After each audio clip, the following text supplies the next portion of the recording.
మంగళవారం అంజన్న గుళ్ళకు, బుధవారం అయ్యప్ప గుళ్ళకు, బేస్తారం సాయిబాబా గుళ్ళకు, శుక్రవారం అమ్మవారి గుళ్ళకు, శనివారం ఎంకన్న గుళ్ళకు శితం పోతుంటారు భక్తులు. ఇక ఆయితారం తాతీలు కాబట్టి ఎటు మొక్కుంటే అటు పోతారు. అంటే ఆ వారానికి ఆ దేవునికి ఓ సంబంధం ఉంటదన్నట్టు. ఇప్పుడు నడుస్తున్న నెల కూడా అంతే.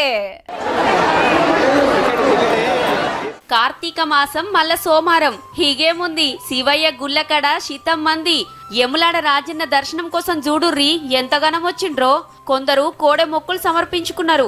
అన్ని గుళ్ళకాడ అభిషేకాలు జోరుగా నడిచినాయి. గుండంలా నదుల తానాలు చేసి దీపాలు ముట్టించిండ్రు. దేవుడికి ఇష్టమైన మాసం కార్తీక మాసం. 365 ఒత్తులు వెలిగిస్తే 1 ఇయర్ పూజ చేసినట్టు అన్నమాట. ప్రాతకాలం స్నానాలు చేస్తే స్వర్గధామం వస్తుంది అని పెద్దలు చెప్తారు. ఇక కొందరు అయ్యవార్లకు దీపం దానం చేసిండ్రు మంచి రోజని. పూజారికి దీపదానం చేసి మనసులో కోరిక చెప్పుకున్నట్టయితే ఆ కోరిక తీరుతుందని చెప్పేసి మనకు పురాణాల్లో ఉంది. ఆడాడ సత్యనారాయణ వ్రతాలు, పెద్ద పూజలు, భజనలు, కీర్తనలు జరిగినాయి. ఇగిటి చూడుర్రి శ్రీశైలం మల్లన్న గుడిని ఎంత ముద్దుగా ముస్తాబ్ చేసిండ్రో. రంగురంగుల లైట్ల నడమ చెక్కున మెరుస్తాంది. వీళ్ళు బయటి దేశం భక్తులు 17 శ్రీకాళహస్తికొచ్చి పూజలు చేస్తారట. ఇక రాత్రైనాక గుళ్ళకాడ దీపాలు ముట్టిస్తే దివిల లెక్కనే అనిపించిందబ్బా.